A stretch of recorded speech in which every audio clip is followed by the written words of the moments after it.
Comment parler de la sexualité avec finesse et sans malaise, notamment auprès des jeunes? Autrement dit, qu'est-ce qu'une bonne éducation sexuelle?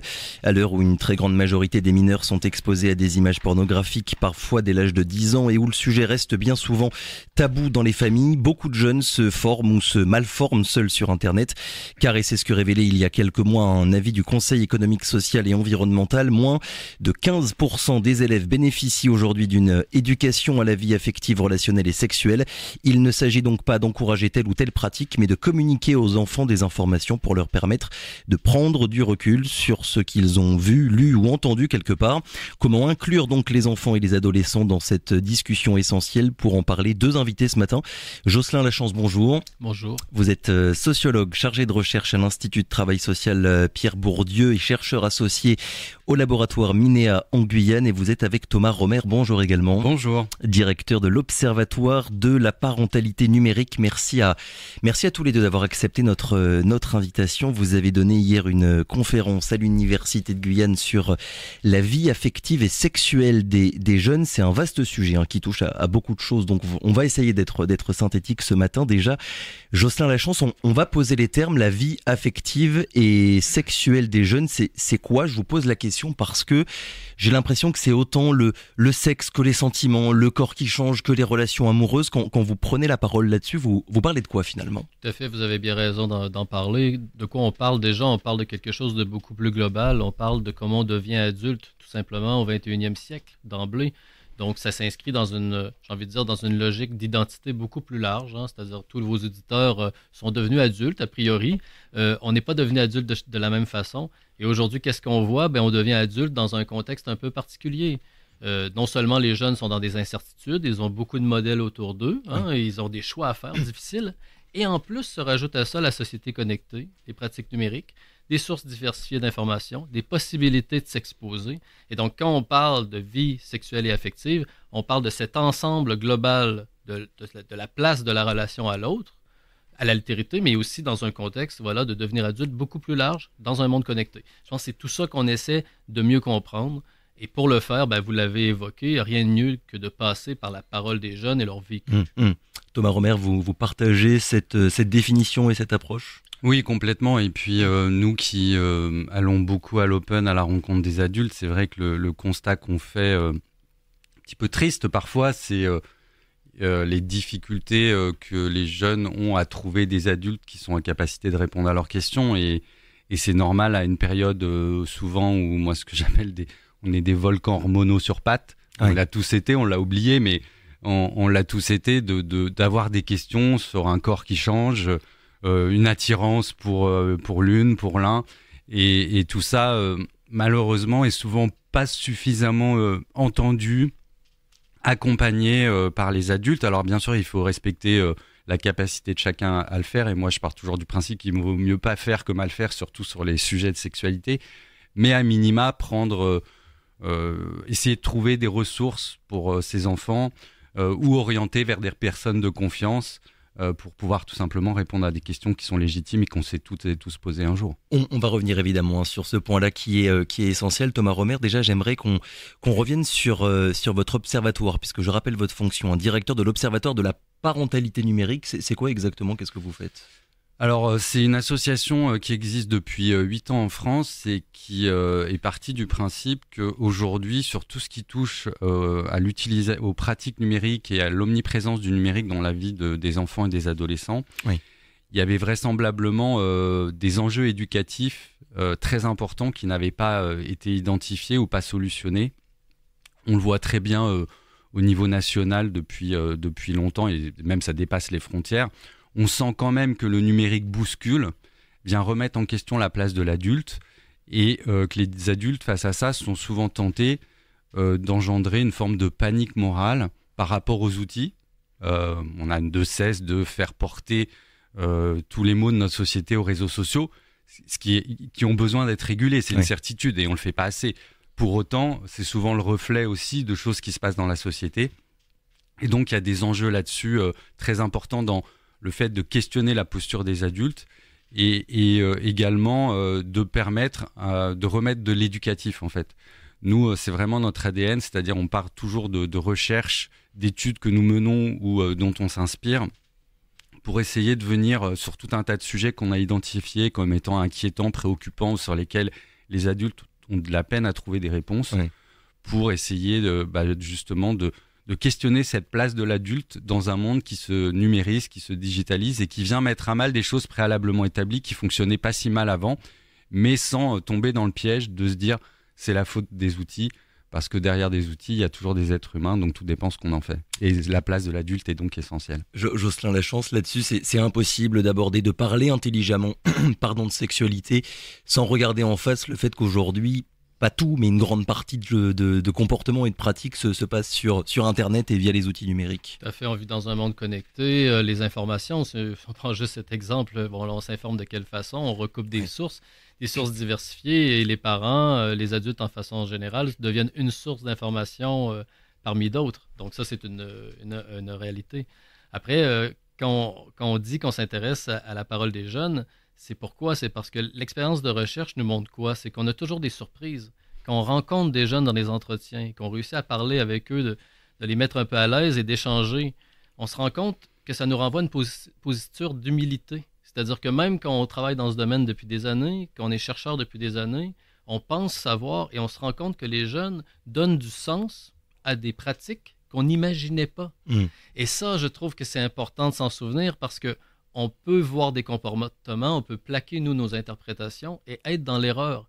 Et je pense que tout le monde qui nous écoute en ce moment, ils ont envie de mieux comprendre pour mieux agir, que ce soit en tant que professionnels et parents. Et c'est pour ça que retourner à la parole, c'est pas anecdotique, c'est de se dire « Ah oui, il peut se cacher telle chose et tel questionnement et telle idée derrière tel comportement. Vraiment, ça peut vraiment se passer comme ça. » Cette jeune fille ou ce jeune garçon changeait de photo de profil plusieurs fois par jour parce qu'elle avait l'impression que son corps changeait trop vite et elle avait l'impression que les photos ne correspondaient pas à elle ou à lui. Vous voyez, et là, il y a des exemples. C'est hier dans la conférence que vous avez évoquée, on a parlé de ça. Ouais. Juste pour dire, écoutez, on ne sait pas toujours ce qui se cache derrière. Donc, c'est très intéressant parce que c'est moins inquiétant pour les professionnels et les parents parce qu'au fond, ça veut dire quoi? Ça veut dire qu'on peut avoir accès si on rétablit du dialogue et qu'on échange. Mais là, se pose la question de est-ce qu'on est prêt à parler ou laisser des gens comme nous pouvoir aller discuter avec ces jeunes? Oui, et puis il y a aussi cet écart générationnel entre adultes et adolescents qui fait que parfois, on n'est pas au courant de ce qui peut se passer ou on l'apprend quelques mois, quelques années plus tard, Thomas Romer. Oui, mais c'est vrai que nous, ce qu'on observe sur le terrain, parce que je ne l'ai pas dit, on fait beaucoup de formation et de sensibilisation partout en France et je l'espère très bientôt en Guyane, France hexagonale et bientôt en Guyane. Aujourd'hui, souvent ce qu'on constate, et c'est un peu ce que vient de dire Jocelyn, c'est des postures que s'auto-infligent les adultes en incapacité éducative, une sorte de procès en illégitimité. Oui, je ne comprends pas, je ne suis pas en mesure de savoir. Je ne comprends rien à ce qu'ils fabriquent sur TikTok, ça ne m'intéresse pas spécialement, je ne me sens pas légitime pour intervenir. Et donc là, c'est là où on intervient et on rassure les parents en leur disant, mais vous savez, concernant TikTok, aujourd'hui, les gens qui ont 21, 22 ans, ils ne comprennent rien à ce que font leurs petits frères, petites sœurs sur TikTok. Ouais. Et donc, on assiste à des choses très concrètes et qui sont très visibles, mais encore faut-il qu'on arrive à mobiliser les adultes, à les faire sortir de cette posture un peu de crainte, de repli sur soi, et de se dire qu'on est face à une culture qui fait partie de nos jeunes. Je rappelle souvent aux parents qu'on rencontre qu'on n'a jamais vu encore d'enfants de 5 ans attaquer au bazooka des camions Samsung ou Apple. Donc ces outils qui arrivent entre leurs mains, c'est bien un moment qu'un adulte l'a souhaité. Et donc ça nous engage quelque part dans notre capacité à dialoguer. Et nous, ce qu'on observe, c'est souvent une forme de désintérêt lié à ce manque de légitimité éducative. Donc c'est comment on remet du lien dans tout ça, comment on sort des inquiétudes, comment on dit les choses aussi quand il y a des vraies inquiétudes et des sujets de préoccupation, parce qu'il y en a. Donc sans se mettre d'œillères par rapport à la réalité des problématiques et du vécu des jeunes. Pour autant, en essayant d'apporter de la nuance, pour rassurer, et surtout, moi, ce que j'ai envie, c'est de dire à vos auditeurs et vos auditrices, c'est faites-vous confiance. Faites-vous confiance dans votre capacité à dialoguer avec vos jeunes, avec vos enfants, et vous verrez que si vous vous mettez à leur poser des questions qui marquent un semblant d'intérêt à leur pratique numérique, tiens, comment s'est passée ta dernière partie de jeu vidéo ? tiens, c'est quoi ton influenceur ou ton influenceuse préférée? Des petites choses toutes simples qui permettent. Il faut un peu dépassionner finalement le sujet. Mais oui, n'oublions pas que cette génération se construit par le biais de ces outils. Je dirais, ils l'ont pas choisi, c'est nous qui l'avons choisi pour eux. Donc quelque part, c'est à nous de prolonger tout ça. Vous en rencontrez beaucoup, Jocelyn, la chance des parents qui se sentent un petit peu pas forcément compétents sur toutes ces questions-là. Oui, tout à fait. Oui. Je pense qu'on partage ça, c'est-à-dire qu'on passe notre temps à rencontrer des parents, des professionnels aussi, beaucoup de parents aussi qui se sentent effectivement pas légitimes. Et c'est vrai que quand on prend le temps de leur expliquer ce qu'on voit dans la recherche, de toutes sortes de façons, en échangeant avec eux, ils se rendent compte justement qu'ils ont une prise. Ça, c'est très important. C'est-à-dire que moi, je dis souvent, vous savez, vous avez deux choix. Soit que vous pensez que c'est par la régulation et l'interdiction qu'on peut y arriver, soit que vous pensez que c'est par la compréhension et c'est par l'accompagnement éducatif. Alors, sur un registre, on doit être spécialiste de TikTok. On doit devenir un parent 2.0, un éducateur 2.0. Mais au fond, c'est pas ça l'essentiel parce que le numérique révèle des aspects, des questionnements que les jeunes ont. Et pensez-y, il n'y a aucune pratique numérique problématique qui ne renvoie pas à quelque chose qui est lié à l'identité, aux conduites à risque, à la sexualité forcément, à la violence, même parfois à la mort. Vous voyez, mais c'est des sujets difficiles par contre. Et c'est ça peut-être une des difficultés que les parents ont, c'est qu'ils ont des traces. Ils ont accès partiellement à des choses visibles. Et ces choses visibles-là renvoient à des tabous, des difficultés. Et c'est vrai que c'est compliqué parce que les parents sont face à des choix difficiles. Qu'est-ce que je fais avec tout ça, avec ces traces? Et on a conscience de ça. Je pense que Thomas partage ça aussi avec moi. On a conscience que ce n'est pas un contexte facile pour les parents. Par contre, ce qui est assez étonnant, c'est qu'en 1 heure ou 2, on prend le temps de discuter. On fait juste leur rappeler ce qu'on est en train de se dire ici, que vous savez, vous êtes quand même... Quand vous parlez avec des jeunes ou avec des parents? Avec des parents dans D'accord. ce cas-ci, avec des parents ou des professionnels. Et on leur fait juste comprendre que, vous savez, c'est quand même, on parle d'identité, on parle de sujets que vous connaissez. On parle de sujets, voilà, tout parent a le droit de poser des questions sur ce qui se passe dans la vie de ces jeunes, sur est-ce qu'ils vivent de l'incertitude, etc. Et tout d'un coup, les gens se rendent compte qu'ils ont une prise, en fait, sur ce qui se passe. Oui. Moi, je me souviens, une fois, je sors d'une conférence et puis il y a une grand-maman qui vient me voir et elle me dit, mais c'est incroyable, elle dit, franchement, elle dit, moi, quand je voyais ma petite fille en train de faire des selfies tout le temps, je me disais, mais elle est en train de devenir complètement folle ou il y a quelque chose. Et tout d'un coup, elle se dit, ah, vous m'avez dit aujourd'hui que d'ailleurs, prendre des selfies à répétition, il peut avoir du sens, quelque chose en plus de concret qui est lié à des questions d'ados classiques. Oui. Et tout d'un coup, vous voyez, on n'a pas accès à la vérité, mais on a accès à une méthode, à une démarche. On peut revenir vers des choses qu'on connaît, qu'on a connues. Et même quelqu'un qui n'a pas connu le numérique dans sa jeunesse peut très bien intervenir. Donc, la question de la relégitimation dont Thomas a parlé, c'est une forme d'empowerment aussi. De dire, mais vous savez, vous avez la possibilité d'intervenir. Nous, ce qu'on fait par contre, c'est qu'on leur amène des éléments qu'on voit dans la recherche, qu'on voit dans le vécu des jeunes, où on se dit, regardez, ceci existe, qu'est-ce qu'on en fait? On ne peut pas faire comme si ça n'existait pas. On ne peut pas faire comme si les jeunes n'avaient pas le choix de pouvoir être face à vous autour de la table et avoir la possibilité de vous montrer qu'il n'a pas envie d'être là en communiquant avec ses amis. Donc, qu'est-ce qu'on en fait? C'est des choses qui existent. Donc, qu'est-ce qu'on fait avec ce réel?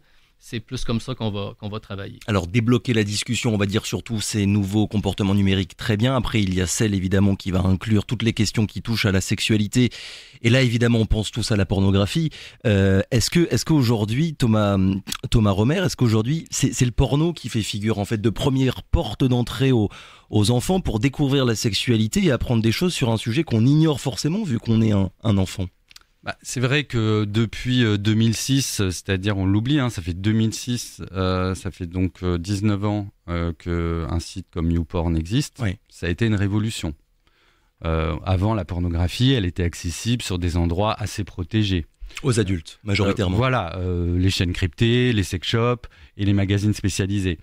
Et les adolescents qui étaient tentés d'aller en voir et ils y parvenaient, c'était, selon moi, plus dans une logique de transgression éducative, parce qu'il y avait une symbolique sociétale qui marquait un interdit. Le problème avec l'arrivée de la pornographie en ligne, c'est qu'il n'y a plus d'interdit, et que globalement, on a attendu 19 ans pour s'intéresser à la question. C'est-à-dire qu'il y a une génération entière, presque, qui s'est biberonnée à ces contenus, qui sont en plus plus du tout les mêmes contenus que ceux d'avant. On est quand même face à des contenus de plus en plus violents parce que ça obéit à des logiques algorithmiques et de modèles économiques qui sont spécifiques. Et donc, pour générer du trafic sur les sites, la violence est omniprésente dans les contenus porno, en ligne, l'avilissement des femmes, etc. etc. Et c'est laissé un peu en libre accès depuis 19 ans et tout le monde s'en fiche. Là, on commence enfin à réussir à faire bouger les lignes. Nous, à l'Open, on se mobilise depuis 10 ans là-dessus, mais c'est compliqué. C'est compliqué parce qu'en plus, la France appartient à l'Europe et que tous les pays n'ont pas les mêmes règles et qu'on sent bien que, comme derrière la pornographie, il y a une question de sexualité, on invente des choses, mais complètement inappliquées et inapplicables parce qu'on met des barrières. Si vous voulez, si je fais un parallèle, là, l'enjeu aujourd'hui, et c'est des annonces régulières avec le gouvernement, j'étais en réunion avec la ministre du numérique il y a de ça encore 15 jours, l'enjeu, c'est de trouver un système qui va empêcher les enfants de pouvoir avoir accès à ces contenus en vérifiant la majorité des personnes qui s'y connectent. Le problème, c'est que derrière ça suppose de la collecte de données. Et que, je ne sais pas pourquoi, mais les législateurs estiment qu'on doit faire une différence entre certains contenus et pas d'autres. Je donne un exemple. En France, si vous prenez l'accès aux jeux d'argent en ligne, c'est exactement le même statut légal que la pornographie. C'est une activité qui est licite, mais qui est encadrée et interdite aux mineurs. Quand vous vous connectez sur le site de la Française des Jeux, au bout du deuxième écran, on vous demande votre permis de conduire, votre carte d'identité, bref, de prouver votre identité. Et là, ça gêne personne. Mais quand il s'agit de donner sa carte d'identité pour dire « Coucou, je vais aller sur un site porno », là, le gouvernement et les pays européens nous sortent le RGPD, la protection des données personnelles, en disant oh, « mais ça va pas, il faut surtout pas que les sites porno aient accès à ça ». Moi, je suis désolé, il faut qu'on réfléchisse à la société qu'on veut construire. Je suis pas du tout un anti-porno, c'est pas le sujet. J'estime juste qu'à un moment, une société, elle doit faire des marqueurs symboliques qui sont importants pour envoyer des messages aux jeunes, et les jeunes se positionnent, les transgressent comme tous les jeunes. Mais ce serait vraiment possible de revenir en arrière, entre guillemets, après avoir eu, vous l'avez dit, quasiment 20 ans finalement, d'accès totalement libre à la pornographie. Ce serait vraiment envisageable ? Moi, si vous voulez, clairement, et ça, j'ai pas d'ambiguïté là-dessus, que des adolescents aillent voir du porno, ça ne m'empêche pas de dormir, et je pense que c'est vraiment pas le sujet. Le sujet, vous l'avez très bien dit dans votre question, c'est comment éviter que ce soit leur seule et unique source d'information. Oui. L'enjeu de protection de l'enfance, pour moi, sur ces questions, il est plus pour les tout-petits.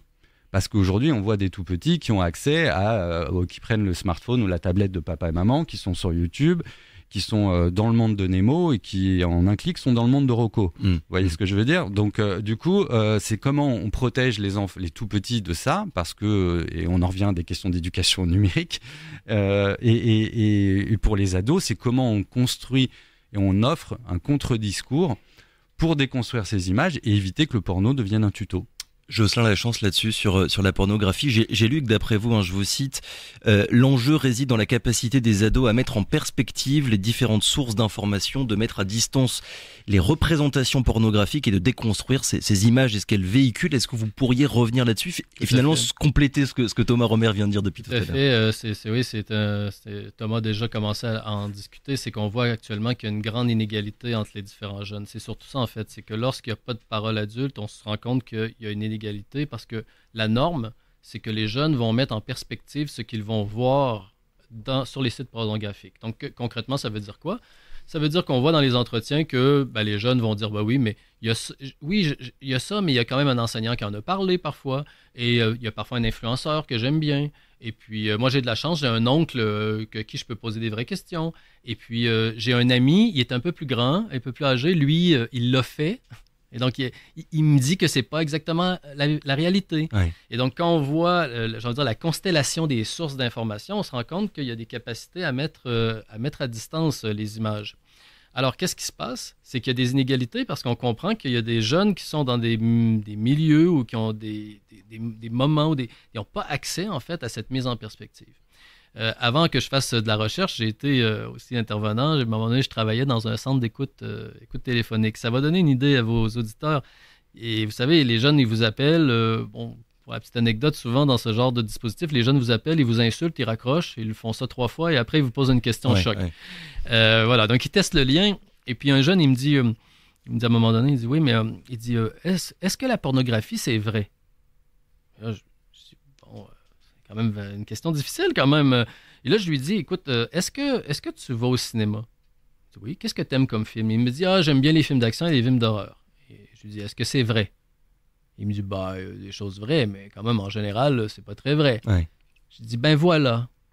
Et vous savez, sa réaction, ça a été, ok. Et là, il a raccroché. Mais il y avait quelque chose dans son ton de voix qui disait, en fait, est-ce que quelqu'un peut m'autoriser à penser que ça, c'est pas la réalité? Et l'inégalité, elle est là. Mais la difficulté, je me permets de vous couper, c'est qu'aujourd'hui, quand on regarde la pornographie, tous les codes qui existaient autrefois, ils sont en train de s'effacer peu à peu, et on fait passer des vidéos amateurs, entre mille guillemets, pour faire croire aux personnes qui les verront que ce sont des vrais actes sexuels qui sont filmés, alors que ça reste tout autant de la pornographie qu'un film avec 14 acteurs réunis autour d'une table. Vous voyez ce que je veux dire? Ce qui fait que la frontière entre les deux, elle devient aussi de plus en plus difficile à démêler. Alors, d'où l'importance, justement, qu'on voit dans les entretiens de gens des jeunes qui vont mettre en perspective. Oui. Vous savez, la recherche a montré une chose, quand même, la recherche qualitative. C'est quand on parle d'influence de la pornographie, il y a eu 2 choses qui sont avérées.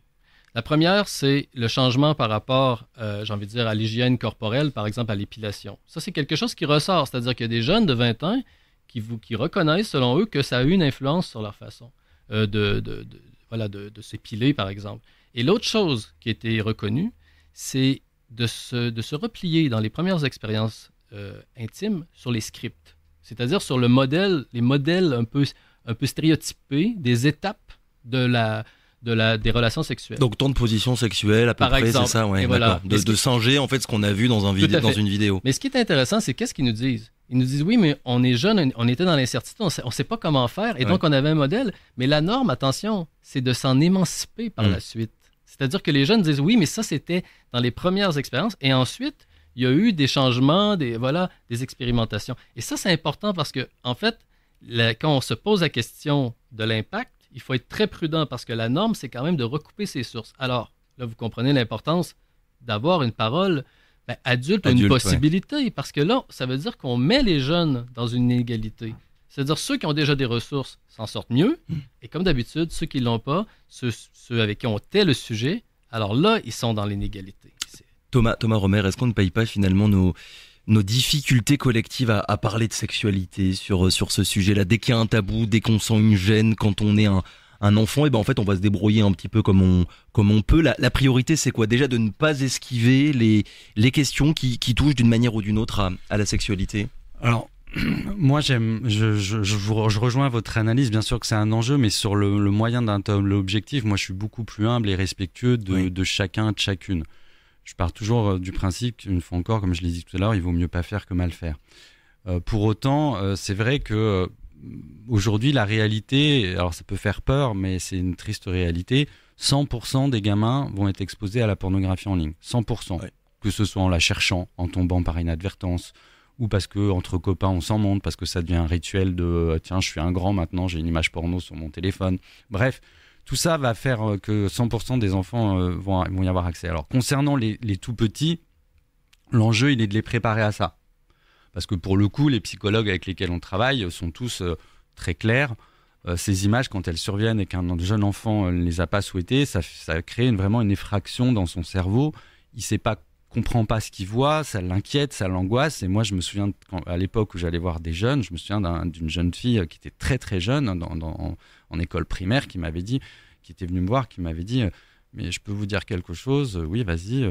Voilà, je suis tombé sur des contenus où des gens sont tout nus et font des choses. Voilà, je suis pas bien depuis. Et je lui dis mais est-ce que tu en as parlé à quelqu'un? Non, mais comment tu vis? Ça fait 3 semaines que j'ai du mal à m'endormir et ça m'a vraiment. Et donc, on voit bien, quand on a ce genre de témoignage, on voit bien l'intérêt de préparer à ce que ça va arriver. Et donc ça, pour ce faire, on le fait vraiment très simplement. On adapte son discours à l'âge de l'enfant et puis on lui explique les choses très calmement, sans angoisse, mais juste en lui expliquant que si ça se produit, il aura un adulte à côté de lui qui pourra juste l'écouter. Et oui. parce que souvent, les très jeunes enfants, quand ils tombent sur ces images, ils se replient sur eux-mêmes parce qu'ils ont l'impression d'avoir fait une bêtise. Donc, ils n'en parlent pas. Et c'est là où le traumatisme intervient dans leur jeune cerveau. Donc ça, c'est un enjeu vraiment aux auditeurs et aux auditrices qui nous écoutent d'essayer de préparer ça avec des mots très simples. Et si on ne s'en sent pas capable soi-même, trouver un adulte, un cousin, un oncle, une tante qui est un peu plus à l'aise avec le sujet qui va le faire. Et puis pour les ados, c'est une fois encore, là, c'est une réflexion sociétale. C'est comment on organise sociétalement un contre-discours pour leur permettre d'avoir accès à d'autres sources d'informations, en sachant pertinemment que de toute façon, ils continueront à voir du porno. Mais c'est pas grave. Et il faut être intelligent. Finalement, les choses qu'on dira à un enfant de 5-6 ans ne seront pas les mêmes que celles qu'on dira à un adolescent de 17 ou 18 ans. Là-dessus, et l'actualité de ce début d'année, c'est l'examen d'un nouveau programme des cours d'éducation à la vie affective, relationnelle et à la sexualité. L'objectif, c'est justement d'instaurer 3 séances de cours par an du CP à la terminale. Il y a eu beaucoup de polémiques, on l'a vu, ces derniers mois sur le sujet, notamment du camp conservateur, on va dire. Votre avis, Jocelyn Lachance, sur ce point, comment dire, à quel point c'est important, vu que tout à l'heure vous parliez de l'importance d'avoir une parole d'adulte sur toutes ces questions-là, l'importance de parler de ces sujets à l'école pour ne pas que les enfants finalement se retrouvent seuls quand ils n'ont pas la chance d'avoir une famille ou des proches qui sont là pour les aider. Tout à fait. Une parole d'adulte, mais il y a surtout de comment la parole d'adulte vient aux plus jeunes. C'est que, vous savez, par exemple, quand vous interrogez des jeunes sur pourquoi tu vas vers les influenceurs, qu'est-ce qu'ils vont dire? Ils vont dire, ils parlent des vrais sujets. Ils utilisent le vrai langage. Je les comprends. Ils nous comprennent, voilà. Je les comprends et ils me comprennent aussi. Je peux poser les vraies questions, etc. Et qu'est-ce qu'on offre après comme espace de parole aussi? C'est ça aussi. C'est est-ce que les personnes qui vont dispenser ces espaces de parole, est-ce qu'ils vont être prêts à entendre les choses? Est-ce qu'eux-mêmes vont être au clair par rapport à ces questions? Ça, c'est très important. C'est pour ça que moi je suis Thomas sur ça, c'est que il faut pas demander à tout le monde de faire ce travail. Il faut aussi diriger vers les bonnes personnes. Mais au final, le problème est souvent dans la forme. C'est-à-dire que vous dites, voilà, il va y avoir 3 cours. Mais qu'est-ce qui va être dit dans ces cours? On va choisir les sujets. Quand nous, on fait des enquêtes, on ne choisit pas les sujets. On pose des questions très, très larges. On laisse la place aux jeunes de choisir ce qu'ils ont envie de dire. Et forcément, quand on a déjà une idée sur ce qu'ils devraient dire, on oriente déjà. Et là, qu'est-ce qu'on a? Tout le monde a fait ses expériences sur différents sujets quand on parle avec des jeunes. Ils nous regardent comme si on était des extraterrestres en disant qu'on ne comprenait absolument rien. Donc, souvent, ça fonctionne sous forme d'espace de parole, de possibilités. Et donc, ça veut dire qu'il faut un climat pour ça. Ça veut dire qu'il faut de la confiance. Et c'est ça qui est beaucoup plus important que le choix du sujet. Les bons intervenants, ceux qui nous font des retours et qui sont spécialisés là-dedans, ils nous disent toujours qu'ils n'arrivent pas avec leurs questions a priori, ils se laissent surprendre. Alors là, on se pose la question, est-ce que les adultes sont prêts à se laisser surprendre une fois de plus, en plus sur ces sujets? Il faut créer un climat général, Thomas Romer, là-dessus. Oui, et puis je pense que, rien de nouveau sous le soleil. Moi j'attends de voir, mais la loi de 2001, elle existe depuis longtemps, c'est une obligation depuis longtemps. Et aujourd'hui... Donc la loi qui a instauré le fait d'avoir des cours exactement. À la sexualité à l'école. Et les programmes, on change, mais arrêtons de parler de programmes, quoi. On a l'impression qu'on est en train de devoir réciter l'alphabet du parfait... chapitre 1, le consentement. Chapitre 2, la pornographie. Mais écoutons ce que les jeunes ont à nous dire, laissons-les parler, assumons notre place d'adulte pour recueillir cette parole. Moi, partout où je suis passé, où des établissements scolaires faisaient ça, et souvent ce sont des infirmières scolaires, des assistantes sociales qui mènent ça à bout de bras, parce qu'en plus, on est au cœur d'énormément de contradictions, parce que les parents, ils le font pas, mais ils n'aiment pas trop que d'autres le fassent à leur place. Parce que c'est un sujet sensible. Qu'est-ce qu'ils vont leur dire? Si je suis pas d'accord, si c'est pas en lien avec mes croyances religieuses, avec ma culture, avec comment je vois les choses. Et on peut comprendre et entendre ça. Pour autant, c'est pour ça que je pense que de pas voir les choses de manière très verticale, mais ça c'est un des travers de l'éducation nationale, toujours voir les choses un peu de manière verticale, c'est plutôt remettre de l'horizontalité et écouter ce que les jeunes ont à dire, former des gens dans leur capacité à recueillir leurs paroles. Mais ça implique de devoir savoir s'adapter aussi finalement. Oui, mais c'est ça l'éducation. Il y a une prise de risque. Alors, il y a le sujet général, on va dire, sur lequel on échange depuis tout à l'heure, et puis il y a les raisons de votre présence à tous les deux en Guyane en ce moment. Jocelyn Lachance, c'est quoi le projet? Au-delà de juste parler de ce sujet-là, finalement, vous arrivez avec quelle idée dans les cartons, en quelque sorte? Donc, on est là ici, pourquoi finalement? Écoutez, cette question, elle est importante, donc on l'a dit depuis le début. C'est facile de dire on va aller parler de sexualité aux jeunes, mais si on ne sait pas ce qu'ils vivent, en quoi on est légitime? On risque encore de passer à côté, on risque encore d'arriver avec nos idées, nos fantasmes, voilà. Et donc, l'idée, c'est quoi? C'est de mener une recherche donc quantitative et qualitative. Concrètement, qu'est-ce que ça veut dire? Ça veut dire de passer des questionnaires, de rencontrer des jeunes et de recueillir leurs paroles. Et attention, le projet, c'est ça, mais c'est pas seulement ça. La finalité, c'est de pouvoir revenir, travailler avec nos partenaires, ceux qui nous auront aidés à rencontrer des jeunes, pour leur restituer sous forme de formation et être dans une collaboration. Ça, c'est très important. C'est-à-dire qu'on n'est pas venu ici, j'ai envie de dire, pour cueillir des données, repartir avec. On est venu parce qu'on a envie de participer à une dynamique. Il faut dire que nous, on est déjà là depuis quelques temps sur d'autres sujets. Et c'est vrai qu'en discutant avec